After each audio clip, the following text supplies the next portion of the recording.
Now that we've completed our research, we're ready now to start doing our drafts. We've organized our notes and the information that we got through our research into different subtopics or categories. And those subtopics or categories will become the same subtopics or categories that we use in our drafts, or we might just call them like how we organize our information into paragraphs. And so I went ahead and started my draft.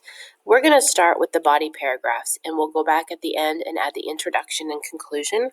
So my first body paragraph, I thought would make sense to explain why the polar ice is melting. So I went ahead and added my subheading here, why is the polar ice melting? And I decided to, instead of just doing like a statement and then answering or giving that information, I'm going to organize mine through questions. So my question is really simple, so it's straightforward. Why is the polar ice melting? I started a little bit here. This is information that I already knew, and I wanted to just kind of invite my reader in to this paragraph. So this is like my topic sentence, I guess, of this section, where I said most climate scientists agree that global warming is the main cause of melting ice at and around the poles. Global warming is a big problem, as you probably know. It's caused by human activities. This is pretty common knowledge, and this is stuff that I already knew. Now I know that I want to go back and make this a little more informational and entertaining for my reader, so I want to use some details and some facts from the research that I have collected. I cannot, even though I put those words, rewrote the information from my note cards in my own words, I want to make sure that my readers know that these were not my own ideas, that this is not something that I knew prior to starting this process, that I got this idea from someplace else. And there's a couple of ways that we can do this.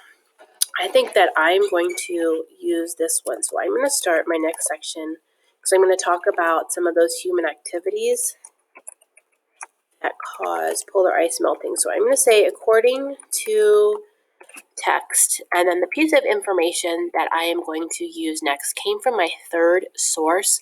So I'm going to go ahead and put according to source 3, and then the information from my note card in my own words is when factories, cars, and power plants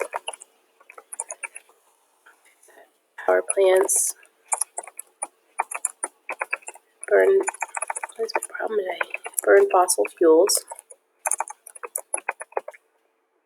for energy. They also release certain gases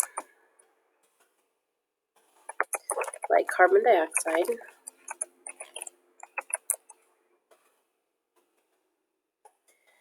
into the atmosphere.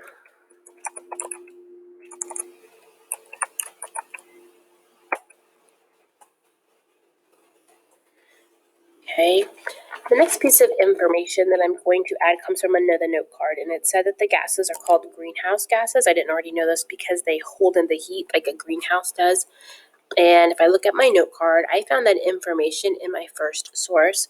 So since I just started the first paragraph with according to source 3, I don't want to start my next sentence in the exact same way, like saying according to source 1.